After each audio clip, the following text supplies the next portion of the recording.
being hungry, and lonely, and tired. I felt like I was crawling and not walking. I didn't feel human anymore. You know, it was a cycle, and it was going around the mountain many times, and you know, God presenting the lesson over and over again, and I'm not getting it. That's a very dark place to be, and I remember that, and how hollow I felt, and how desperate and lonely.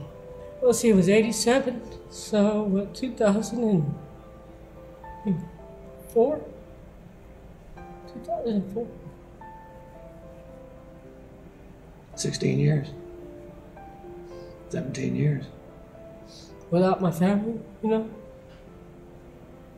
The military, I was a good soldier, though. You know, I remember being a good soldier. I liked the Army. I liked what I did.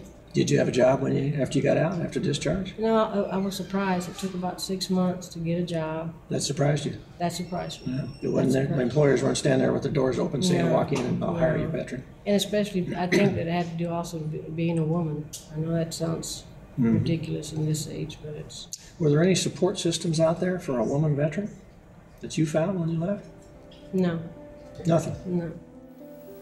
That's an awful place for a woman veteran to be in.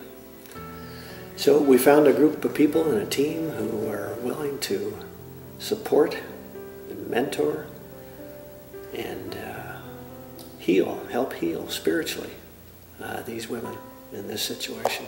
Found great partners with Methodist Mission Home.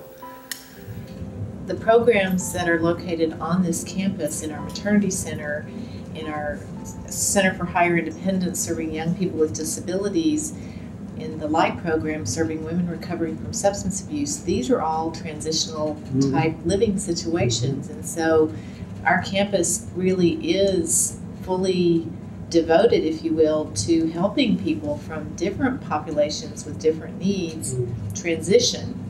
The potential for these women to participate in the vocational training that exists already in our sheltered workshop, in our culinary training with the San Antonio Food Bank, and then our soon-to-be-built horticulture training center that can provide not only vocational training, but also therapeutic value for these women. I think to have those services right here on the campus, and like you said, with ready access to a bus line where they can get a job and make it to and from their home, and just building their confidence and their self-esteem to get them to that next point where they are ready to move back into the community. Many social services help women veterans, but they're always treating the symptoms. And we need a place where spirituality is intentional to treat the sense of person. But for female veterans especially, I think spirituality will shape and form a woman to be able to be empowered. There's always a sense of tears when it comes to women. And grounded in spirit and spirituality, there's an empowerment that allows women to really take this bold step and move forward. So I think spirituality is absolutely essential for real transformation. Well, actually, God put some wonderful people in my life. I remember being hungry and lonely and tired, and walked by this church. I walked by this church, and they were saying they were feeding inside, so I went in, and that was the beginning. Deborah's House is transitional living for homeless women veterans who finished their substance abuse treatment at the VA or one of the several other great programs here in town, not quite ready to live on their own.